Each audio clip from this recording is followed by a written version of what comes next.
Dear all, welcome back to my channel. चलिए आज का वीडियो स्टार्ट करते हैं। आज का टॉपिक है basic requirements of formwork and tolerance limit. तो आज हम लोग फॉर्मवर्क करने के लिए क्या क्या बेसिक रिक्वायरमेंट्स फुलफिल करके चलना पड़ेगा उसके बारे में डिस्कशन करेंगे। और काम करते हुए कुछ गलती हो जाता है तो उसका लिमिट कितना है, उसका रेंज कितना तक हम एक्सेप्ट कर सकते हैं, उसके बारे में भी डिस्कशन करेंगे। टॉलरेंस लिमिट उसका जो भी है उसको डिस्कशन करेंगे। चलिए, formwork. It is a term used for the process of making a temporary mold in which concrete is poured and formed. तो हम लोगों ने इसके बारे में पहले भी डिस्कशन किए हुए हैं फॉर्मवर्क के बारे में। तो फॉर्मवर्क क्या होता है? टेम्पररी स्ट्रक्चर होता है जिसके अंदर हम लोग कुछ मोल्ड टाइप का स्ट्रक्चर होता है, इसके अंदर हम लोग कंक्रीट प्लेस करते हैं। सेटिंग बनाया, फॉर्मवर्क दिया, उसके बराबर से करने के बाद हमने कंक्रीट डाला। तो इस फॉर्मवर्क के ऊपर हमने जो पहले वीडियो किए थे, आप लोगों में से अगर कोई नहीं देखे तो मैं आई बटन में, एंड स्क्रीन में और डिस्क्रिप्शन बॉक्स में उसका लिंक दे रहा हूँ, उसको आप लोग देखिए। ठीक है, चलिए आगे चलते हैं। All rubbish, particularly chipping, shaving, and sawdust shall be removed from the interior of the forms before concrete is placed. Concrete place करने से पहले हमको अंदर पूरा क्लीन करके लेना पड़ेगा। वो क्लीन में कुछ भी सामान अंदर नहीं रहना चाहिए, पूरा फॉरेन मटेरियल निकाल के लेना पड़ेगा। उसमें क्या क्या आ सकता है? एग्जाम्पल जैसे बाइंडिंग और एक्स्ट्रा हो गया, कट बांधने के टाइम छूट गया, उसको निकालना पड़ेगा। कोई रॉड का कट पीस हो गया, उसको निकालना पड़ेगा। कुछ प्लाई का या वुडन पीसेस कुछ रहेगा, उसको निकालना पड़ेगा। कुछ अगर कटिंग करने के टाइम शॉर्ट व डस्ट वगैरह हो गया, उसको भी निकालना पड़ेगा। अगर जैसे आदमी चल रहा है, उसको पैर से कुछ बालू वालू गिर गया, सैंड वगैरह, उसको निकालना पड़ेगा।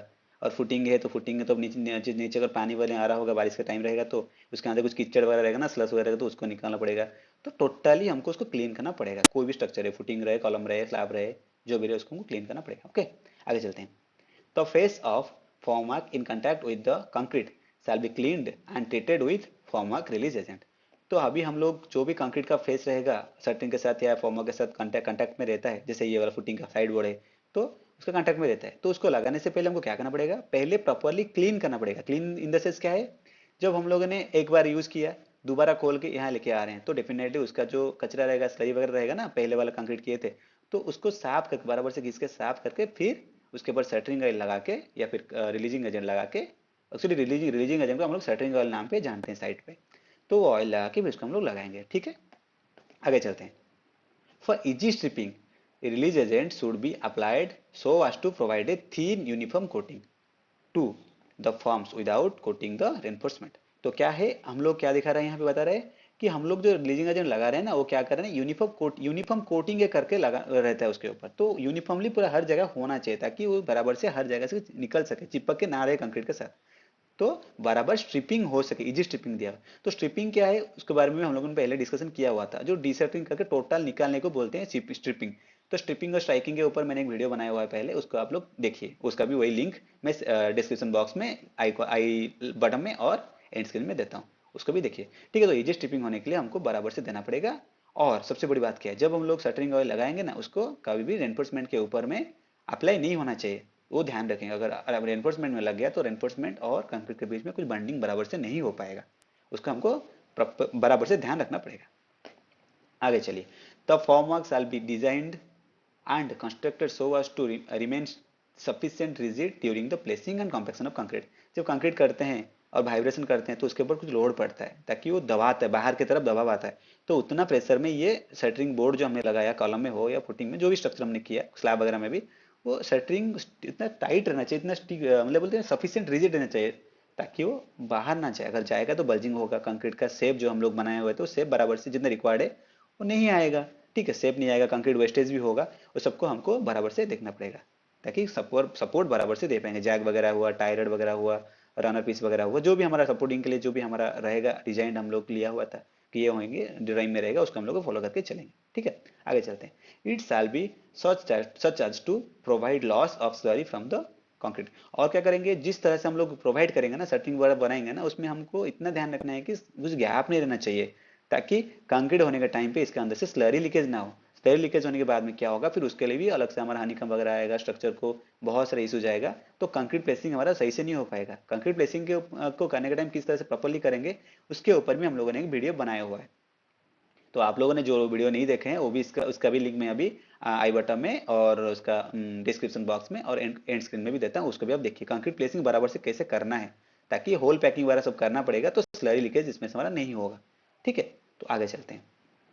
तो अभी देखते हैं हम लोग कंक्रीट का जो पहला फॉर्म वर्क का बेसिक रिक्वायरमेंट क्या क्या था हम लोग देखा, अभी उसका टॉलरेंस लिमिट क्या है उसके ऊपर डिस्कशन करते हैं। टॉलरेंस लिमिट क्या है एक्चुअली, कि हम लोग काम करते हैं ना तो गलती हो जाता है, तो वो काम कितना, मतलब गलती हो गया 0.01 mm के लिए अगर हमको बोर्ड को खोलना पड़ेगा या फिर उसको रिवर्क करना पड़ेगा तो पॉसिबल नहीं होगा, इतना करना वो नहीं हो पाएगा। तो इसलिए हम क्या करते हैं, एक रेंज के अंदर गलती होता है तो हम उसको एक्सेप्टेंस क्राइटेरिया मान के चलते हैं, तो उसके आगे जाएगा तो हम उसको बोलते हैं कि टॉलरेंस लिमिट से बाहर चला गया।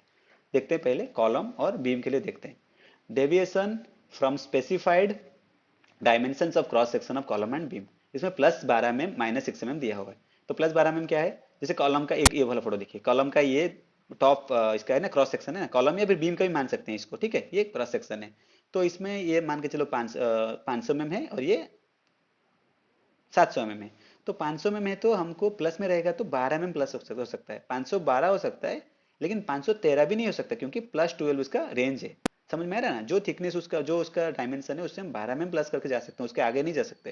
अगर 500 है तो 512 हो सकता है, लेकिन 513 नहीं हो पाएगा, कभी भी नहीं हो पाएगा।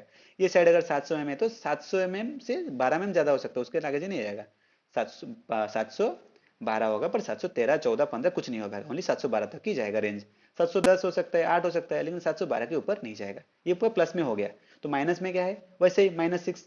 तो अगर कम हुआ तो 6 mm से ज्यादा कम नहीं होना चाहिए। देखो जैसे 500 है तो 500 से 6 में माइनस कितना कितना होगा, 494 94, लेकिन उसके और 93 नहीं होना चाहिए, 95 96 होगा तो चलेगा। तो ये रेंज हमको मान के चलना पड़ेगा कॉलम में और बी में, दोनों में। कॉलम का देखो ना, ये टॉप देखो ना, ये वाला एक साइड एक साइड, अगर ये साइड हम एक साइड देख रहे हैं 12 mm प्लस होगा, -6 mm होगा, ऐसे ये भी साइड वैसे 12 mm प्लस हो सकता है, -6 mm हो सकता है, आगे नहीं जा सकता। या फिर ये स्ट्रक्चर में देखो आप, देखो ये लेंथ ये ब्रेड्थ दोनों में +12 -6 में है, उसके आगे नहीं जाएगा। या फिर बीम में ही देख सकते हो, इसमें ये देखो ये आपका क्रॉस सेक्शन है, ये ऐसा ना, ये विड्थ है ये हाइट है, ये फोटो में देखो ये हाइट है ये विड्थ है।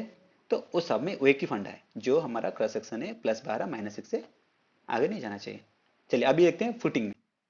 फुटिंग में क्या है, डायमेंशंस इन प्लान +50 -12, जैसे बताया डायमेंशन लेंथ में है तो 50 में प्लस होगा, -12 में होगा। ये भी ऐसा एक ब्रेड थे मान के चलो, लेंथ ब्रेड, तो इसमें वही है, प्लस जाएगा 12 mm, माइनस जाएगा प्लस जाएगा 50 mm और माइनस जाएगा 12 mm, ठीक है। तो उसके हम लोग आगे नहीं जा सकते।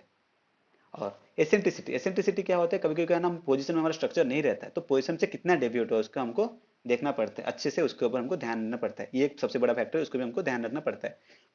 0.02 times the width of the footing in direction of the deviation but not more than 50 mm। अभी एग्जांपल एक सेंटर लाइन है, ये सेंटर लाइन से मेरा फुटिंग अगर मान के चलिए, मार्क कर लेते हैं, हाँ मान के चलिए मेरा फुटिंग जो है सेंटर लाइन से शिफ्ट हो गया, मतलब ये जो एंड है यहाँ ना रह के ये यहाँ रह गया है, तो डेफिनेट वो क्या आगे चला जाएगा, सही है ना। तो पोजीशन से मेरा नहीं आया, मतलब ये जो पोजीशन है मुझे यहाँ शिफ्ट हो गया है, तो शिफ्टिंग जो हो गया सेंटर लाइन से वो कितना हमें तक होना चाहिए। तो ये अब सेंटर लाइन जो होगा यहाँ नहीं रखे, फिर यहाँ आ जाएगा क्योंकि वो हमारा चेंज हो गया ना, आगे शिफ्ट हो गया ना। तो उसको हमको शिफ्ट ना करने के लिए हमको क्या करना पड़ेगा, मतलब कितना तक रेंज में जा सकते हैं हम लोग वो देखेंगे। तो 0.02 टाइम्स, मतलब अगर हमारा अगर मान के चलो अगर 3 मीटर का है, 3 × 0.02 टाइम्स, तो कितना होगा, उतना रेंज में होना चाहिए, या फिर मैक्सिमम 50 mm। तो कैलकुलेट ही कर देते हैं, तो कैलकुलेट अगर हम लोग करेंगे तो कितना आएगा, 0.025 वन मिनट। तो इसका रेंज आ जाएगा हमारा 0.02 इंटू 3 मीटर, तो आ रहा है 60 mm। तो 60 mm जो रेंज है ना, 60 mm से ज़्यादा नहीं होना चाहिए, पहला वो है, या फिर नॉट मोर देन 50 mm। तो या तो 50 mm या तो 60 mm, तो छोटा कौन सा है 50 mm, तो 50 mm से आगे नहीं जाना चाहिए। अगर यहाँ 3 मीटर की जगह मान के चलो 1 मीटर का फुटिंग होता तो कितना करते हैं हम अभी, 1 मीटर का फुटिंग है, मतलब 20 mm।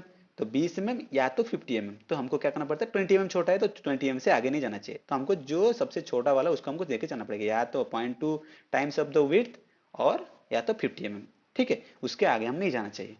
समझ में आया ना, चलिए आगे चलते हैं। थिकनेस, थिकनेस में क्या है, ±0.05 times of the thickness of the footing. Thickness मतलब हाइट, अगर ये मान के चलिए 500 mm है, तो 500 mm है तो 500 mm में हमारा उससे 0.005 टाइम्स जो है उसका हमको स्पेसिफाइड, उससे हमको ज़्यादा हम टॉलरेंस नहीं ले सकते। तो कैसे होगा फिर 0.05 इंटू 500 mm 0.5, तो 25 mm।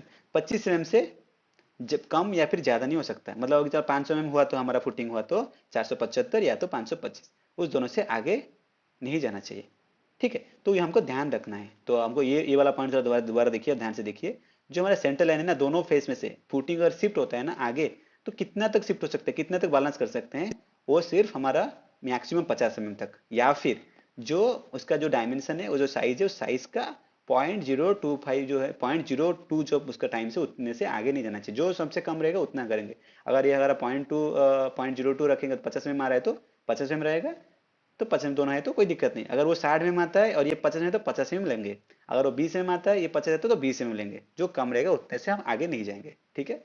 हाँ, और एक बात क्या है, इसका नोट क्या है, दे this tolerance apply to concrete dimensions. तो क्या लिखा, this tolerances apply to the concrete dimensions only and not to positioning of vertical reinforcement steel और डॉवेल्स। अभी जो हमारा बता रहा है ना, ये जो भी डायमेंशंस वगैरह है, ये जो शिफ्टिंग वगैरह है, वो सिर्फ हमारा डायमेंशन में कंक्रीट का है, लेकिन ये वर्टिकल रेनफोर्समेंट के लिए नहीं है। वर्टिकल रेनफोर्समेंट उधर ही रुकना है, क्योंकि नहीं तो शिफ्ट हो जाएगा, तो 50 में वो चला जाएगा तो स्ट्रक्चर ही पूरा घूम घूम जाएगा ना आगे।